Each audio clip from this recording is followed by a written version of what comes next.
اللہ نے حضرت نوح علیہ السلام کو ان کی مشرک قوم کی طرف مبعوث کیا، مگر مسلسل کفر کی وجہ سے اللہ نے حضرت نوح علیہ السلام کو کشتی بنانے کا حکم دیا، اور پھر ایک عظیم طوفان سے پوری دنیا کے کفار ہلاک کر دیے گئے،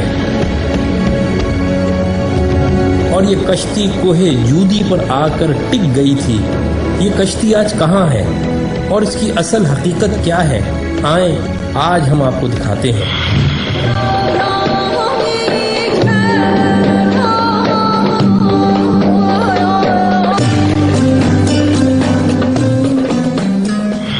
آج سے کم و بیش 50 سال قبل جب ترکی کے ایک پہاڑ پر کچھ مہم جوؤں نے اس کشتی کو دریافت کر کے اس کی تصاویر اخبارات میں جاری کی، تو پوری دنیا میں یہودیوں، عیسائیوں اور نام نہاد روشن خیال دہریوں کے درمیان ایک بڑی بحث کا آغاز ہوا۔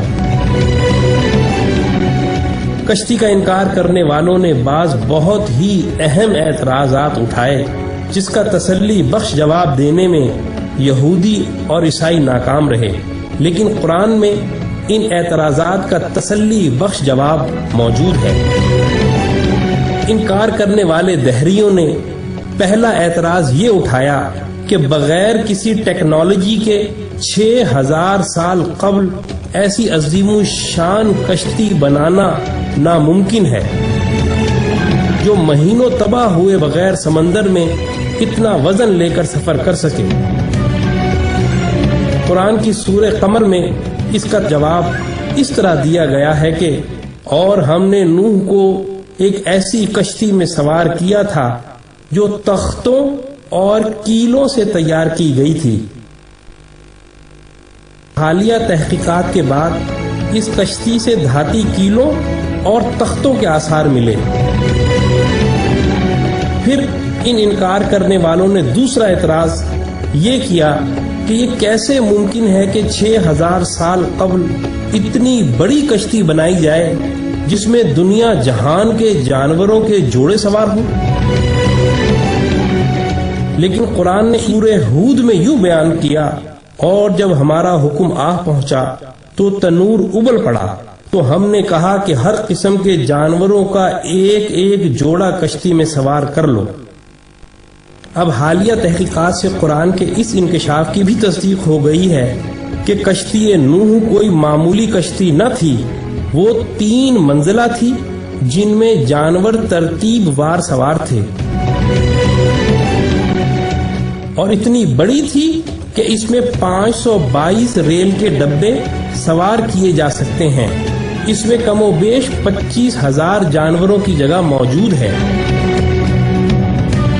پھر ان دہریوں نے تیسرا اعتراض یہ اٹھایا کہ اتنے عظیم الشان طوفان میں اتنی عظیم الجثہ کشتی بغیر لنگروں کی مدد کے تیر ہی نہیں سکتی، لیکن اللہ اس اعتراض سے واقف تھا، اسی لیے اس نے سورہ ہود میں فرمایا، اور نوح نے کہا کہ کشتی میں سوار ہو جاؤ، اللہ ہی کے نام سے اس کا چلنا ہے اور اسی کے نام سے اس کا لنگر انداز ہونا ہے۔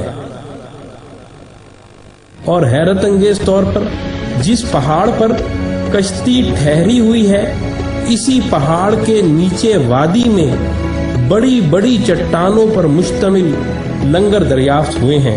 یہ کشتی نوح کے لنگر ہیں۔ اور سب سے بڑا اور اہم اعتراض یہ اٹھایا جاتا ہے کہ کسی لکڑی کی کشتی کا 6000 سال تک کسی پہاڑ کی چوٹی پر باقی رہنا ناممکن ہے۔ اس اعتراض کا جواب بھی سورہ قمر میں یہ کہہ کر دیا ہے کہ اور ہم نے اس کشتی کو آنے والوں کے لیے اپنی نشانی بنا کر چھوڑا ہے۔ اور حالیہ تحقیقات سے یہ حیرت انگیز بات سامنے آئی ہے کہ اس پورے پہاڑی سلسلے میں برف اسی چوٹی پر ہے جہاں یہ اسی برف کی وجہ سے محفوظ رہی۔ قرآن کا انکار کرنے والوں، اب بتاؤ ان عظیم آیات کے بعد اب کون سا اعتراض رہ گیا ہے جس کی بنا پر آپ قرآن کو اللہ کا کلام ماننے کے انکاری ہو؟ ہم آپ کو دعوت دیتے ہیں کہ تعصب کی اینک کو اتار کر اسلام میں داخل ہو جاؤ۔